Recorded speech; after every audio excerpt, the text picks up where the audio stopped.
Allô les Pookies, j'espère que vous allez bien. Bienvenue à une nouvelle vidéo. L'idée pour cette vidéo de mes tatouages qui vont choisir mes lectures, ça vient d'une fille qui s'appelle Ellen Catherine, je pense. J'ai vu qu'elle avait fait ça et je trouvais que c'était une excellente idée parce que j'ai quand même beaucoup de tatous, j'en ai 12. Par contre, je vais évidemment pas lire 12 livres dans cette vidéo, probablement juste 3. Donc pour choisir, ça va être quels 3 tatous qui vont choisir mes lectures. J'ai fait une liste de 1 à 12 de tous les tatous que j'ai et je vais utiliser un générateur de nombres qui va choisir quel nombre ça va être. Et le tatou associé à ce nombre, c'est le tatou qui va devoir choisir ma lecture. Là, c'est sûr que je vais devoir pousser pour faire un lien entre un tatou et un livre. Il y a sûrement des tatous que ça va être plus facile que d'autres. Mais on va y aller tout de suite pour le premier. J'ai mon ordi devant moi. Donc, voici le number generator.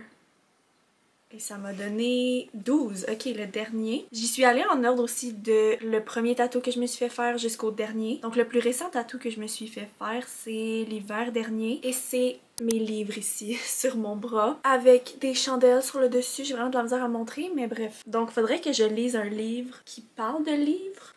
Je pense que je sais déjà ça va être quoi. En plus, c'est un livre qui est sur ma palle d'été et qui est dans ma palle depuis quand même longtemps. Et je pense que je vais lire Book Lovers de Emily Henry. En plus, regardez, en arrière, il y a un stack de livres. C'est parfait. Et sur le dessus, les personnages tiennent des livres. Et le titre, c'est littéralement Book Lovers. Et la raison pourquoi je me suis fait tatouer des livres, c'est parce que je suis une book lover. J'adore les livres depuis que je suis enfant. Donc c'est parfait. Ça n'a vraiment pas été difficile pour ce tatou-là, choisir un livre. Ce que je sais, c'est que ça se passe en été. C'est avec 2 rivaux. Les 2 travaillent pour des maisons d'édition, je pense. Et ils vont se faire envoyer par leur boss à Sunshine Falls en Caroline du Nord pendant le mois d'août. Bref, j'ai déjà lu plusieurs livres de Emily Henry.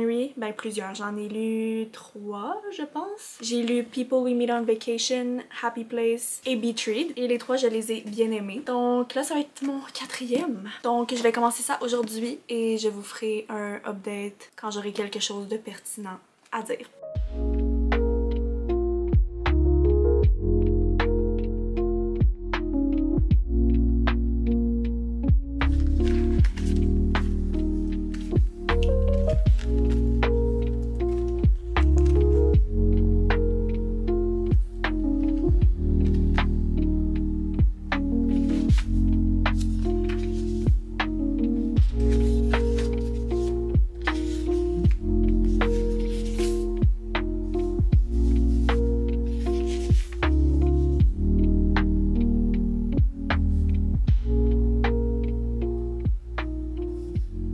Je viens de juste lire le prologue où on voit leur première rencontre. La fille, je sais pas exactement c'est quoi sa job, comme le titre de sa job, mais elle a l'air de travailler pour des auteurs et elle avait envoyé un manuscrit au gars qui l'a lu et qui ne l'aime pas. Donc leur rencontre, c'est de parler de ça. Et ça paraît que les deux s'aiment déjà pas et c'est déjà très divertissant. Et là, je viens de voir que chapitre 1, c'est 2 ans plus tard. On voit absolument rien, mais c'est écrit 2 ans plus tard. Update les Pookies, on est quelques jours plus tard. J'ai à peine lu dans les derniers jours parce que j'étais juste en train de binge-watch Love Island saison 7. Je suis obsessed, j'adore Nick et Olandria. Honnêtement, j'ai surtout commencé à écouter Love Island à cause d'eux parce que j'avais vu des trucs sur TikTok. Et je suis trop contente, c'est mon couple, bref, couple entre guillemets parce qu'ils sont pas vraiment en couple, mais en tout cas, je les adore. Mais hier, j'ai enfin lu beaucoup parce que j'avais fini de binge-watch. Donc, je me suis rendue à la page 138 chapitre 12 et là, mon signet vient de tomber. Mais pour vrai, c'est vraiment bon à date. J'aime le banter entre les 2 personnages parce que c'est des rivaux, leur humour, leur répartie et comment la fille est pas vraiment gênée avec lui, pas gênée de lui répondre. Ça rend ça très divertissant, leur conversation puis les emails qui s'envoient back and forth. Et j'aime le setting aussi dans une petite ville vraiment random qui s'appelle Sunshine Falls. Je pense que j'avais dit que les 2 se faisaient envoyer là par leur boss, mais j'avais mal compris le résumé, c'est pas exactement ça. Je dirais pas c'est quoi par contre, si vous avez pas lu le livre, vous allez pouvoir découvrir par vous-même pourquoi les 2 se retrouvent à la même place pendant l'été. Mais pour vrai, je suis vraiment contente d'avoir commencé ce livre. J'adore les livres qui parlent de livres. Emily Henry, je trouve qu'elle écrit super bien. Ça faisait longtemps que j'avais lu un livre d'elle. Je pense que le dernier, c'est il y a 1 an, c'était Happy Place. Et là, je m'en vais travailler, donc mon update est un petit peu rushé, mais j'espère avoir le temps de continuer à lire ça ce soir et peut-être le finir demain pour pouvoir choisir mon 2e livre demain.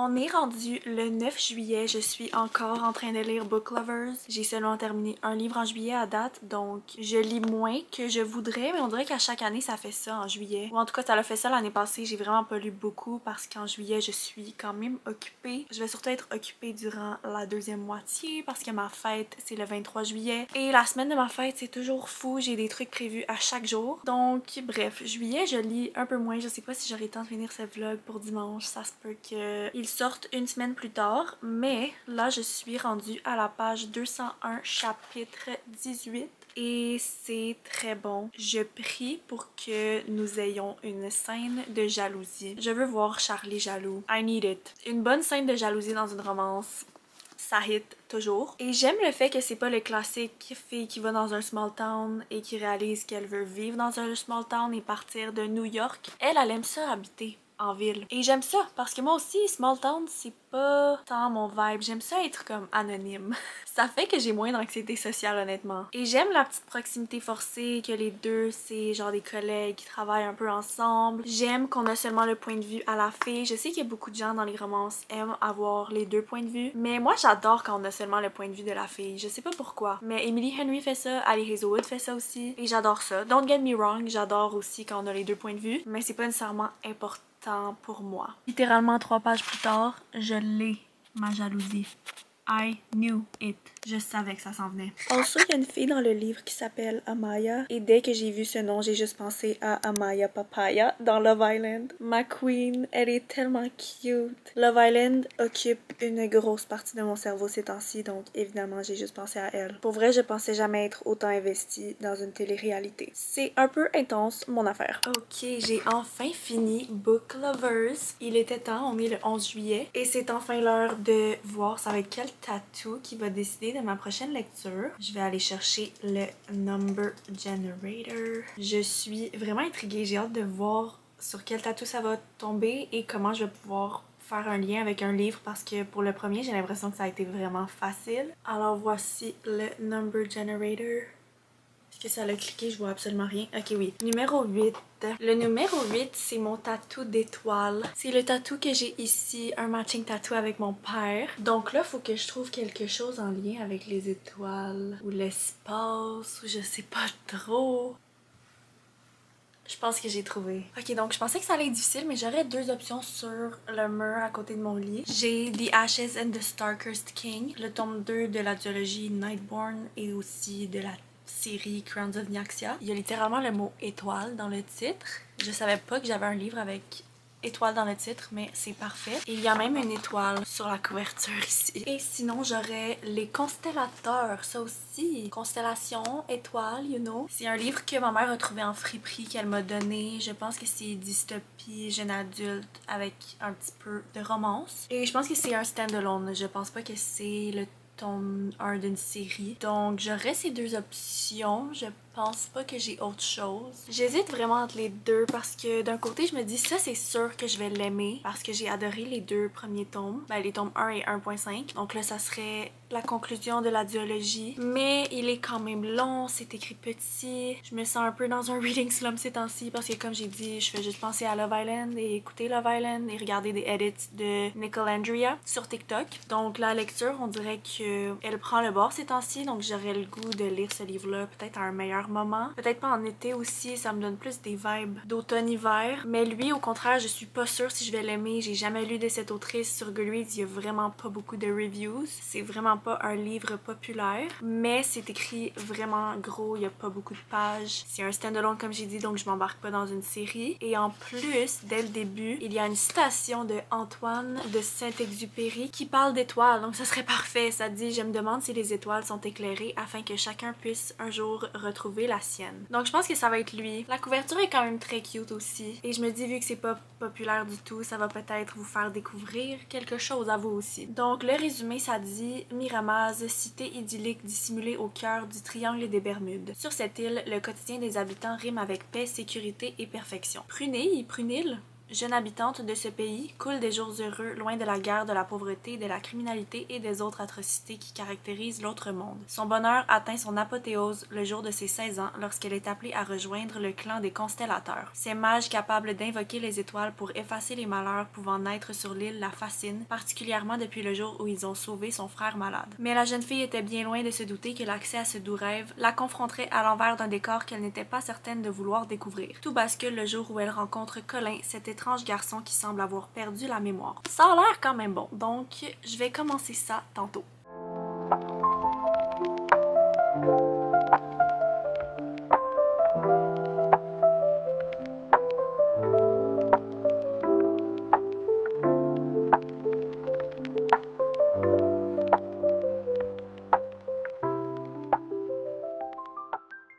C'est l'heure d'un update, je suis à ma job. Hier, je suis allée à la plage avec mes amis et j'ai avancé le livre un petit peu. Je suis rendue au chapitre 6, page 97, donc à peu près au quart. Et j'étais vraiment pas sûre au début si j'allais aimer ça. On dirait qu'il a fallu que je m'habitue au style d'écriture. Peut-être parce que je lis pas souvent en français, mais j'aimais pas trop que les dialogues était pas très réaliste. C'était juste trop bien écrit les dialogues, on dirait pas que c'était quelqu'un qui parlait, on dirait juste que c'était un texte. Mais là je me suis habituée au style d'écriture et c'est quand même bon. Je pense pas que ça va être un coup de cœur et c'est quand même facile à lire, l'histoire est simple aussi, c'est pour des jeunes de 12 ans et plus là, donc je m'attendais pas à grand chose. Mais c'est quand même intriguant. Dans le fond, la fille, à sa fête de 16 ans, elle est choisie pour devenir constellatrice. Et les constellateurs, c'est des gens qui s'occupent d'invoquer les étoiles pour aider les gens. Mais s'ils invoquent mal les étoiles, ça peut être vraiment un gros problème. Et il va avoir une petite romance avec Colin, un garçon qu'elle trouve un soir au bord de la plage, qui a perdu la mémoire, qui vient clairement de l'autre monde, en dehors du triangle des Bermudes. Donc j'ai bien hâte de savoir la suite. C'est vraiment rare que je lis des livres dystopiques, donc ça fait un peu différent de mes lectures habituelles. Mais j'aime bien. Là, je vais continuer à lire un peu parce que je suis arrivée en avance à ma job. Donc je vais lire pendant un petit 20 minutes avant de commencer.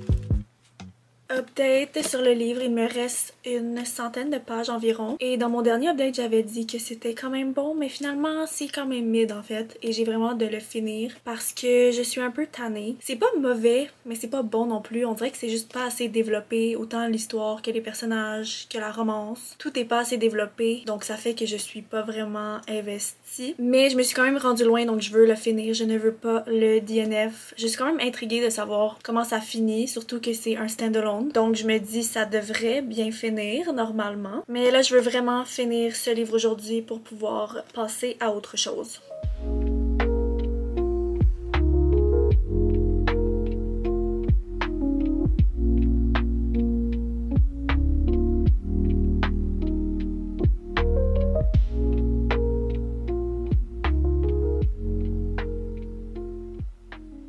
Dans le livre, on a comme un point de vue omniprésent, je pense qu'on appelle. C'est à la troisième personne, puis oui, le personnage principal, c'est la fille de 16 ans, mais des fois, on a plus le genre de point de vue de d'autres personnages. Et là, il y a une phrase du point de vue à son père qui dit « Sa grande fille était amoureuse, il n'était désormais plus le seul homme dans son cœur. » Est-ce que je suis la seule à trouver ça bizarre quand le partenaire de quelqu'un est comparé à ses parents? On dirait que c'est quelque chose qui arrive souvent et je trouve ça un peu bizarre. Comme si son père c'était son premier amour, qui était le seul homme dans son cœur. Genre je sais pas, c'est vraiment bizarre. On dirait que ça me fait juste penser à la théorie de Freud en psychologie. Le père en plus, il s'appelle Dwight, donc je peux pas le prendre au sérieux, je fais juste imaginer Dwight dans The Office.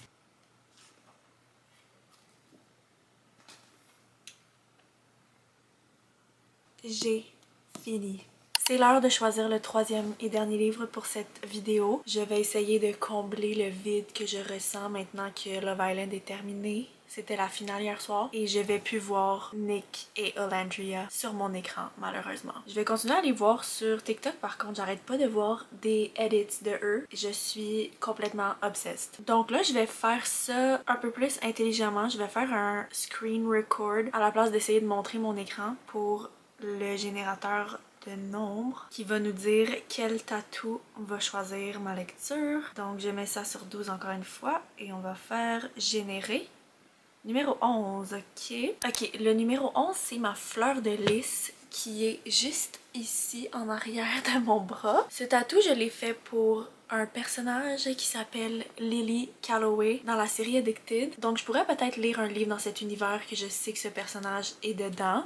Ou je trouve un livre qui a des fleurs dessus. Ça serait mes deux options. Je vais aller voir ma palle sur Goodreads. Je pense que j'ai un livre qui a littéralement une fleur de lys dessus. Celui-là, c'est une fleur de lys, right? Mais c'est le tome 2 de la trilogie. J'ai pas lu le tome 1 encore, qui est celui-ci. Est-ce que je lis ces deux livres-là dans la vidéo? J'ai quand même plusieurs livres qui ont des fleurs dessus, mais je pense qu'il y en a aucun autre que c'est vraiment une fleur de lys. Ok, j'ai fait le tour un peu de ma palle et je pense que j'aurais trois options. Donc il y aurait ces deux-là si je veux vraiment lire un livre avec une fleur de lys dessus. Faudrait que je lise tome 1 et ensuite tome 2. Il y aurait, comme j'ai dit, un livre de Krista et Becca Ritchie vu que Lily, le personnage qui a influencé ce tatou, se retrouve dans cet univers. Donc je pourrais lire Headstrong Like Us qui est le tome 6. Tome 6 de la série Like Us. En plus c'est avec Maximoff qui est le fils à Lily. Et j'adore cette série donc ça serait le fun de la continuer. Ou sinon, j'aurais aussi Picking Daisies on Sundays. Je l'ai acheté récemment en plus au Village des Valeurs. Il m'a seulement coûté genre 2,99 $. Et ça, c'est parce qu'il y a Daisies dans le titre. Et dans la série Addicted, les 4 sœurs ont toutes des noms de fleurs comme Lily, Rose et Daisy. Donc je pourrais faire un lien avec Lily en lisant un livre qui a Daisy dans le titre. Alors ce serait mes trois options techniquement, même s'il y a 4 livres. Je vais y réfléchir, je sais pas encore ce que je veux lire, mais je vous reviens quand j'aurai décidé. J'ai décidé finalement de commencer Picking Daisies on Sundays parce que je suis dans le mood pour une petite romance. Ça a l'air cute, c'est pas trop long aussi. Si je me souviens bien, c'est une romance fake dating et c'est Best Friends to Lovers. Je pense que la fille a avoué ses sentiments à son meilleur ami et c'était pas réciproque. Donc là, ça fait plusieurs années qu'ils ne se parlent plus à cause de ça. Ça dit 4 ans plus tard, elle le revoit un soir dans un bar et il lui a demandé d'être sa fake girlfriend pour le mariage à sa sœur. Et évidemment, elle a dit oui. Donc ça a l'air bien cute. J'ai pas trop d'attente parce que j'ai aussi vu le review à Chloé sur TikTok récemment qui n'a pas tant aimé ce livre. Alors j'espère l'aimer un petit peu plus qu'elle.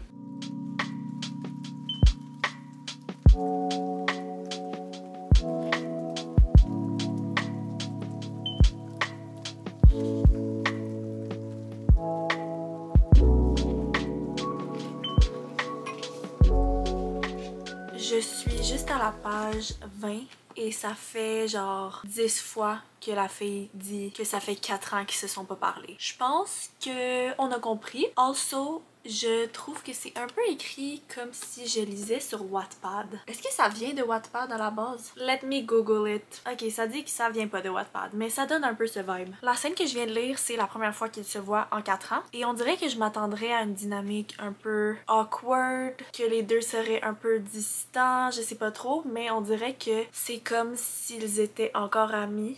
Comme si de rien n'était. Et je trouve que ça va vraiment vite, comme soudainement, ils se revoient. Le gars, il ment, il dit que c'est sa blonde. Puis elle est comme, ouais, j'ai jamais été capable de te dire non. Puis il lui donne un bec sur le front, genre, what is this? What is this? Bon, on est le lendemain et j'ai décidé de DNF ce livre finalement parce que je voulais pas faire la même erreur qu'avec les constellateurs où dès le début j'avais un feeling que j'allais pas l'aimer mais je m'étais forcée pour lui donner une chance et finalement j'ai regretté de lui avoir donné une chance parce que je l'ai pas aimé comme j'avais prédit. Et celui-là, je suis pas mal sûre que je ne vais pas l'aimer aussi à cause de ce que j'ai dit, j'aime pas comment c'est écrit. On dirait que la raison pourquoi il fake date puis comment ça s'est fait hyper rapidement, déjà j'aime pas ça non plus. Et je suis retournée voir le review à Chloé sur TikTok. Et ça m'a encore plus convaincue de ne pas le continuer finalement parce que ça n'a pas l'air de s'améliorer selon ce qu'elle a dit. Donc je me suis juste rendue à la page 30, chapitre 4. Mais je pense que ça s'arrête là, malheureusement. Sinon, les constellateurs, vous aurez compris, j'ai pas vraiment aimé non plus. J'ai donné 2 étoiles et j'aurais dû le DNF aussi. Mais je me suis forcée pour la vidéo. Ça aurait été un peu triste d'avoir 2 DNF en une vidéo. Je trouve que l'histoire avait du potentiel, mais c'était pas assez développé. J'étais pas du tout attachée au personnage. Et il y avait pas tant de péripéties. La fin s'est réglée quand même rapidement aussi. J'ai bien aimé l'épilogue honnêtement par contre, mais c'est pas mal tout. Comment c'était écrit, c'était bizarre aussi, comme j'ai dit, les dialogues, c'était pas très naturel. Donc c'est pour ça que j'ai donné 2 étoiles. Ça veut pas dire que le livre est vraiment mauvais en soi, c'est juste mon appréciation personnelle. Et le premier livre que j'ai lu dans cette vidéo, Book Lovers,